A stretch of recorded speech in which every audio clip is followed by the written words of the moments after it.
बिस्मिल्लाहिर्रहमानिर्रहीम। अस्सलाम वालेकुम नाजरीन, मैं हूँ इरफान महसूद। आप देख रहे हैं विजन पॉइंट।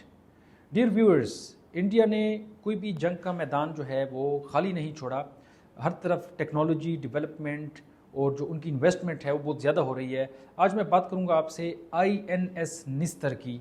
ये एक इंडिया का जो एक नया अंडर सी एक वेपन है जिसको कहा जाता है, और ये एक डिस्गाइज किया गया है। बज़ाहिर ये बताया जा रहा है कि ये अमन के वर्ड इसके लिए यूज़ किए जा रहे हैं कि भाई इससे कोई मसला, ये इमदादी शिप है।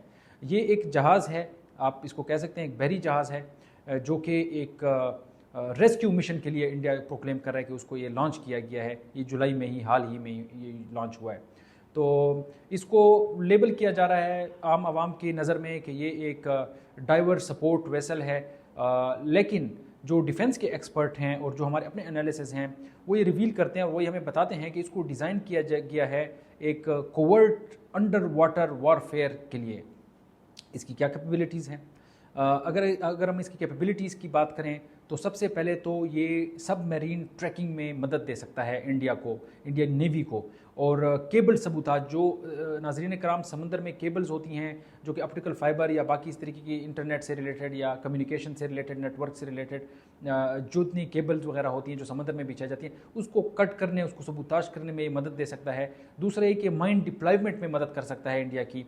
तो ये जो फंक्शंस हैं इनको खामोश रखा जा रहा है, इनविजिबल रखा जा रहा है। जो आम आवाम की नज़र है उसमें धूल झोंकी जा रही है, और ये एक मंजर पेश कर रहा है कि ये एक स्ट्रेटिजिक थ्रेट है, ना कि एक सपोर्टिंग टूल जिस तरीके से इंडियन जो मीडिया है और गवर्नमेंट उसको क्लेम कर रहा है।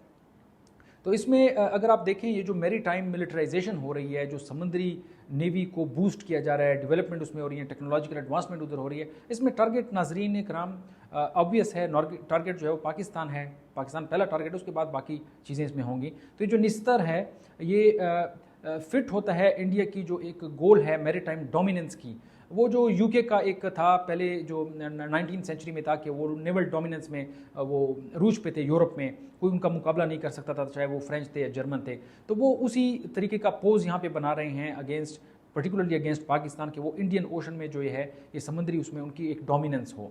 तो ये जो इनकी फ्रेजेस यूज़ होती हैं डिफरेंट, हम कहते हैं कि प्रेम्पटिव स्ट्राइक्स की बात की जाती है इंडियन मीडिया में, इंडियन गवर्नमेंट ऑफिशियल्स यूज़ करते हैं न्यूट्रलाइजिंग द एनिमी की, एनिमी को बिल्कुल न्यूट्रलाइज कर दिया जाए।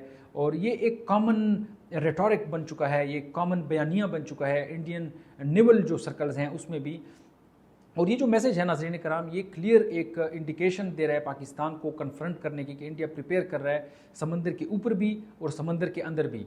तो और ये जो बात की जाती है अभी, ये कुछ जो हम एनालिसिस हम कर रहे थे तो उसमें ये हमने देखा कि इंडिया एक झूठे दावे कर रहा है, एक फॉल्स सेल्फ रिलायंस की यहाँ पे बात कर रहा है कि ये एक ऐसी टेक्नोलॉजी जिसको लोकल बनाया गया। ये एक प्रोपेगेंडा है इंडिया का। इंडिया इसको क्लेम कर रहा है कि ये हमने लोकल बनाया, जबकि इसकी जो सोनार सिस्टम है, जो नेविगेशन सूट है, इसमें जो मेन इंजन है, वो सब कुछ इम्पोर्ट किया गया है।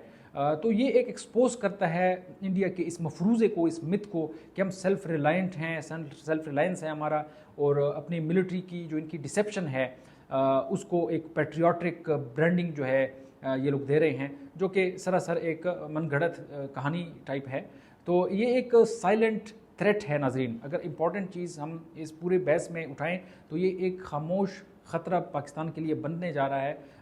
पानी की जो सरजमीन है, जो सरफेस है उस पर, और एक्सपर्ट ये कह रहे हैं कि जो कोवर्ट सिग्नल्स ये एक दे रहे हैं पाकिस्तान को कि इंडिया रेडी है पानी के ऊपर जंग के लिए।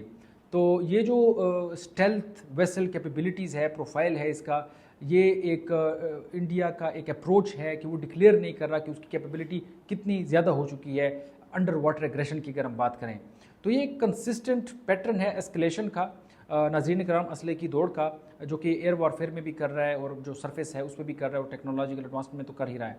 तो ये फॉल्स फ्लैग जितने ऑपरेशंस हमने देखे, क्लैशेस देखे बॉर्डर्स के ऊपर, जो क्लेम्स ये लोग कर रहे थे कि हमने कारनामा कोई सर अंजाम दिया है, जो कि इंटरनेशनल मीडिया ने भी इसको एक्सपोज किया, ये इंडियन एक्शन जो हैं ये कंट्रडिक्ट कर रहे हैं उनकी जो पीसफुल इमेज जो बनाने की कोशिश कर रहे हैं इंटरनेशनल लेवल पे, क्रिएट कर रहे हैं इंस्टेबिलिटी पूरी ये इस खिते में और अपने डिफेंस का एक मुद्दा लेके कि भाई हम अपने डिफेंस कैपेबिलिटीज़ को बढ़ा रहे हैं, ये एक्चुअली डिफेंस नहीं है, ये आप जो है प्रोएक्टिव हो रहे हैं, जंग के लिए अपने आप को तैयार कर रहे हैं। तो मेरे ख्याल में पाकिस्तान को स्ट्रेटिजिकली स्टेप्स लेने होंगे और ये एक ज़रूरत बन चुकी है कि पाकिस्तान अपनी नेवल डॉक्ट्राइन को रीडिफाइन करे और अपनी प्रायोरिटीज़ देखे, इन्वेस्टमेंट की, डेवलपमेंट की, वहाँ पे टेक्नोलॉजिकल एडवांसमेंट की, इक्विप करे अपने नेवल जो सबमरीन हैं उसका डिफेंस, अंडर वाटर जो सर्वेलेंस सिस्टम है उनका, और जो भी माइन डिटेक्शन सिस्टम्स वगैरह हैं उसको बूस्ट करने की ज़रूरत है यहाँ पे टेक्नोलॉजी से।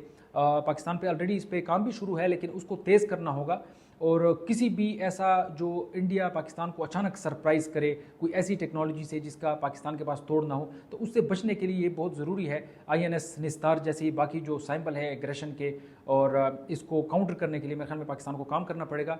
और रीजनल लेवल पे बाकी मुल्क भी इसमें शामिल होंगे, क्योंकि वो इंडिया पैसिफिक की जो एक बात होती है, इंडो पैसिफिक की एक स्ट्रेटजी की, और आज जो US की है उसमें इंडिया शामिल है।